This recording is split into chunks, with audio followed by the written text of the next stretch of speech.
Are you ready to make the most of your oil and gas mineral rights? Welcome to the Mineral Rights Podcast. Get the knowledge and resources you need to manage your minerals and royalties. Here is your host, Matt Sands. Hello and welcome to the Mineral Rights Podcast. I'm your host, Matt Sands, and I'm here to help you make the most of your minerals and royalties. In this episode, I'm going to talk about mineral rights news for June of 2025. We have a series of interesting articles that cover topics that we've talked about in the past, including the Ukraine rare earth minerals deal, as well as some state-specific bills that have been passed that are potentially going to affect mineral and royalty owners in those various states. And then, of course, at the end, we'll wrap up with a rig report. This is going to be a solo episode for me this week. Justin is tied up with other matters and look forward to having him join me again soon. But in the meantime, let's dive in. This first article here is titled Lawmakers Pass Bill Promoting Rare Earth Mineral Development in North Dakota. And this bill basically was passed here in May. It's House Bill 1459. And it's headed to the governor to sign, and it aims to position North Dakota as a leader in rare earth mineral development. And the reason they're doing this is basically to encourage companies to build the processing facilities for these rare earth minerals, which in this case are found embedded in coal seams. And so what they were hoping to do is establish a royalty regime and regulatory regime for companies to come in and develop these minerals in North Dakota. Interestingly, the focus of this is primarily around addressing national security concerns about the U.S. dependence on China, which currently supplies most of the rare earth minerals used in electronics. So the end goal is that this would set up an industry that would provide a domestic source of these materials. So one of the most contentious aspects of this bill is that it established a 2.5% royalty rate for mineral rights owners on rare earth minerals extracted from coal seams, and this would be paid in addition to an existing coal lease royalties. Now, there's a quote in this article from Senator Brad Beckendahl, Republican from Williston, said, "The bill denies the rights of mineral rights owners to negotiate with coal companies. I would want to have the ability to negotiate another lease," Beckendahl said. Also goes on to say the Northwest Landowners Association, which represents property owners with coal leases, argued that the royalty provision was unconstitutional. So breaking this down from a mineral and royalty owner perspective, the benefits would be the guaranteed compensation. You get 2.5% royalty on payment for rare earth minerals, whereas without this legislation, it's possible that mineral owners would receive nothing if coal companies were able to successfully argue that existing leases already cover those materials as part of those coal seams, and in that case, maybe the royalty owners wouldn't benefit. So again, you get an additional revenue stream through this additional 2.5% royalty on top of any coal royalties that you're receiving. And then there's some added language in there that gives renegotiation rights for mineral and royalty owners and coal companies to renegotiate the lease terms. So I'm not exactly sure what that would mean from a royalty owner perspective. If it means if you had an unfavorable coal lease, would that allow you to go in and try to get better terms? Possibly. I don't know. We'll have to see how that pans out. Now, from a downside perspective, one of the things that it does do is it sets a 2.5% rate, which, in a competitive market, royalty owners might have been able to get a higher royalty had they been able to negotiate terms on their own. So that is a potential downside. Another thing is that it will be retroactive. And so in other words, it will apply to existing leases, which could be problematic if there's some gray areas in between, what was done in the past and what's going to happen in the future. And so, like we said, it's potentially going to stir up some litigation based on any issues around the lower royalty rate and any uncertainty, maybe, like I said earlier, about things that are in place now that are maybe more clear from a case law perspective, and now this new bill, and it's probably going to get tested in the court. So it'll be interesting to see, does it stay as is, or are they going to modify it? But at the bottom line here is that the bill will provide protection against not receiving anything for rare earth minerals. So that's a bonus. That's a plus from a mineral and royalty owner perspective. And on the other hand, it also limits royalty owners' ability to negotiate potentially more favorable terms in an open market situation. So the government sort of dictating what that royalty is, you're sort of limited there. So again, monitor how the courts interpret this. If there's lawsuits and if it's going to get challenged, then it could get modified, but more to come there. But that's definitely an interesting development there. And, it may set a precedent for other states. I don't know that other states have really well-defined royalty regimes around rare earth mineral developments. So that's definitely a hot topic. And so definitely watch in your state to see if similar legislation is proposed. Okay, this next one here is about Ukraine, which I know everybody's tired of hearing about in the news, but this is related to the critical minerals deal that was signed between the U.S. and Ukraine. And this was also ratified by the Ukraine parliament. So this is the latest, iteration of that. I know there was quite a bit of drama surrounding the original proposal and going back and forth between President Zelensky and President Trump. But the quote here from the economy minister, Yulia Sevrendenko in Ukraine, said that we have formed a version of this agreement that provides mutually beneficial conditions for both countries. This is an agreement in which the United States notes its commitment to promoting long-term peace in Ukraine and recognizes the contribution that Ukraine has made to global security by giving up its nuclear arsenal. So, it was kind of a quid pro quo deal, it sounds like. And now, from a mineral and royalty owner perspective in the U.S., obviously this is not going to affect us directly, but I will tell you how it may affect rare earth mineral development in the U.S., which would have an impact on us as mineral and royalty owners here. So first, more about this deal. The agreement covers 55 minerals, including rare earth elements, titanium, lithium, uranium, oil, and natural gas. And Ukraine is going to retain full ownership of its resources and determines what can be extracted and where. And it's only going to apply to new investments, so not existing developments that are in play. The thing that is really well set up is this Ukraine and U.S. management of a reconstruction fund. And Ukraine is going to contribute 50% of future profits from government-owned resources into this fund.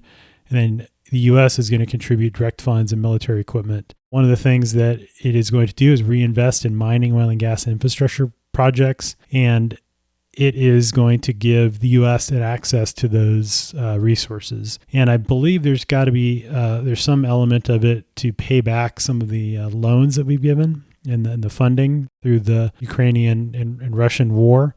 And so I think that ultimately, from the U.S. perspective, was one of the objectives, was to have some sort of financial stake in the future of Ukraine as a way to potentially pay back some of those funds. And then I do know that Ukraine has quite a bit in the way of natural gas resources, and I imagine along with that, it sounds like quite a bit untapped rare earth minerals. And so that is something that is also aligned with what we talked about in this last article, where we want to, over the long term, diversify away from Chinese sources of rare earth minerals and critical minerals that have a national security implications from a defense and technology standpoint. And so, having access to this in Ukraine and helping them stand up this sector in Ukraine would give us another source that would be hopefully a good trade partner in the future. So now let's break this down from a mineral and royalty owner perspective here in the United States, which is really the question that we're all probably wondering, okay, how's this going to affect us? The one thing I will say is that if it gives additional resources that the U.S. is going to have access to from Ukraine, that it could reduce demand here domestically for domestic mineral development, particularly if it's less expensive to develop those minerals in Ukraine. And so that could affect demand and could affect pricing and development timing and all of those things for these critical mineral and rare earth mineral deposits here in the United States. So all of this is such an early phase of development here in the U.S. that it is probably a little bit early to say. The thing that we do have here is a free market and, potentially no military intervention required, so I think that is certainly a benefit from the U.S. critical minerals industry perspective. But yeah, it'll be interesting to see how this may affect U.S. development. There's a lot of projects that are in development now that are very promising. Ultimately, I have a feeling that the geology will determine what happens next. So in other words, if there is an area that is more economic to develop and it happens to be in the U.S., then that's going to get developed first from a project portfolio perspective, looking at these companies. Or if that happens to be in Ukraine, that could be over there first. So I think that's going to be a big part of it. And then ultimately, we need so much of this stuff that, it's probably going to be a little bit of both. So ultimately, I wouldn't worry too much about affecting our demand for rare earth minerals and leasing and those things like that, if we have properties that are in areas where there are some of these projects that are being explored and scoped out right now, definitely pay close attention and look at what activity is going to happen and let that drive, what the real boots on the ground story is. I think ultimately there's a lot of projects here in the U.S. They're still going to get developed or at least explored and see if they're economic to develop. And then I expect similar to occur in Ukraine. So yeah, interesting update there, but nothing too earth-shattering from mineral and royalty owner perspective. This next article, speaking of earth-shattering, I think is a little bit more earth-shattering. Now, what it's going to mean at the end of the day, well, I'll tell about my thoughts at the end. So this next article says that the U.S. Geological Survey identifies significant oil and gas potential in Wyoming. It starts with a quote, "The findings estimate around 473 million barrels of oil and 27 TCF of gas." So that's 27 trillion cubic feet of natural gas, with resources extending into Colorado and Utah. The U.S. Department of the Interior has released a new assessment by the USGS highlighting significant undiscovered, technically recoverable oil and gas resources in the Mowry Composite Total Petroleum System in southwestern Wyoming. So what this means in layman's terms is basically the USGS, they do this across the country for these different petroleum basins. They will create these resource assessments, and they are updated periodically, and the numbers always keep going up and up. So they do this, you've seen these for the Haynesville Shale or for the Marcellus Shale or for the Permian Basin and the different, Wolfcamp Shale or whatever. So they say, okay, we've assessed the geology, we looked at all the maps, we've had our geologists do all of the science behind this, and we think there is X amount of million barrels of oil or X amount of billion cubic feet of gas or trillion cubic feet of gas. And, here's what we think is there. And now it's up to the companies to go and explore and develop it. So this doesn't mean that tomorrow there's going to be, the Mowry Shale in southwestern Wyoming is going to be the biggest play in the country and it's going to, exceed the Permian Basin or anything like that. I think it does show that there's potential from additional formations across the country that haven't been fully developed yet. Maybe there's been some vertical wells drilled a number of years ago that have sort of dabbled in these areas, but it is something that, as technology develops, as information develops, we look at these resources and they say, okay, the last one that was done 20 years ago in 2005. And so those additional technologies that have come out, certainly since 2005, we have horizontal drilling and hydraulic fracturing, which has revolutionized the industry. So it's not surprising that we have a larger resource estimate coming out of the USGS for this area in southwestern Wyoming. Now, I will say the quote here from the Secretary of the Interior, Doug Burgum, says, "This new USGS assessment underscores the role of American energy resources in strengthening our energy independence and driving economic development across the West." So good to hear that from a energy security standpoint and kind of an all of the above model around, developing all kinds of energy, whether that be nuclear power, geothermal, oil and gas, you name it. So I think from a mineral and royalty owner perspective, my takeaway here is if you own minerals in southwestern Wyoming that is maybe adjacent to federal lands, this is a bonus. This is a good thing because it means that maybe there's going to be some renewed interest or some interest in leasing, the federal minerals as well as your minerals for exploring and drilling some test wells. Now, the success of those programs of companies leasing acreage, drilling wells, seeing what the actual results are from a production standpoint and the economics of these wells will determine what happens next. So the upside is that there is definitely oil and gas there, or there appears to be a significant amount of oil and gas there. The question is it going to be economically recoverable, at current prices with infrastructure that maybe needs to be built in that area, to tie it into other pipelines and so forth. That'll really determine what happens next. So good story for Wyoming mineral and royalty owners. We'll link to in the show notes, again, the article here, and then I'll try to find the USGS report so that you can read that as well. I'm sure they have some maps in there. You can see where it is relative to your interests. Okay, so last but not least, we have the North American rig count. And unfortunately, we are continuing to see a slow decline in the number of rigs that are operating. We've dropped in this particular report. There's one land rig, one net rig that we've dropped. So went from 564 rigs the week before to 563, and this is towards the end of May when we're recording this. So this compares to a year ago. That's 584 a year ago. So we're down 21 rigs from a year ago. And the activity and variances that we see a change in, which is surprising. This is sort of the first time I've seen this dip since we've been reporting this on a monthly basis.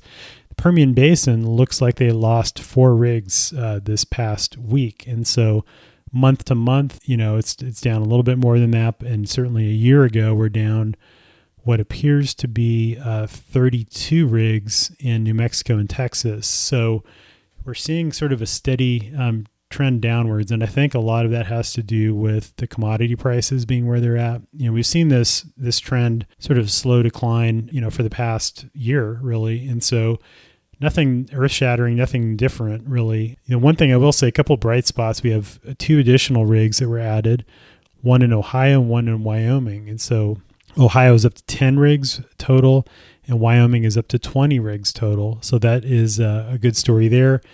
Of course, we lost 4 rigs in the Permian, but they're still going gangbusters for the most part. So nothing to worry about if you own minerals in Texas or New Mexico, certainly in the Permian Basin area. So thinking in New Mexico, that's Lee and Eddy counties, and then in West Texas, on the Texas side of the border, things are still, that's still the hotbed of activity. But, it is something where we're seeing a slight downturn. So more to come. I think the thing that we are seeing with oil prices being where they're at, just about $61.50, it's come up a little bit, but we have seen a significant drop over the past couple of months with the tariffs and some of the concerns about the economy and how those tariffs are going to affect the global economy and certainly the U.S. economy. That is why oil prices have fallen this year so far. So hopefully that will shake out and we'll come to a reasonable conclusion to that and have beneficial arrangement for the U.S. and for our trade partners so that we can move forward and not have to deal with knee-jerk reactions in the market going up and down on a day-to-day basis. Now, the bright spot is always seems to be where oil is down, gas is up, or vice versa. So in that case, natural gas is still holding relatively strong. This is sort of a weak demand period right now, this time of year.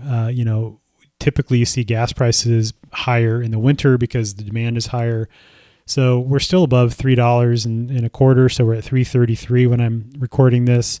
So gas prices are still holding fairly steady. Hopefully that will continue to be a bright spot as we see additional LNG export capacity come online starting later this year. So this has been an update for mineral rights and energy news for June. Hope that you're having a great start to your summer. As always, I'll link to the resources and to the articles that were mentioned in this episode in the show notes, which you can find at mineralrightspodcast.com. Thanks again for listening, and we'll talk to you in the next episode. Thanks so much for listening to the Mineral Rights Podcast with your host, Matt Sands. Don't forget to subscribe and share at mineralrightspodcast.com. The Mineral Rights Podcast should not be construed as investment, legal, or tax advice. All information is believed to be from reliable sources. However, we make no representation as to its completeness or accuracy.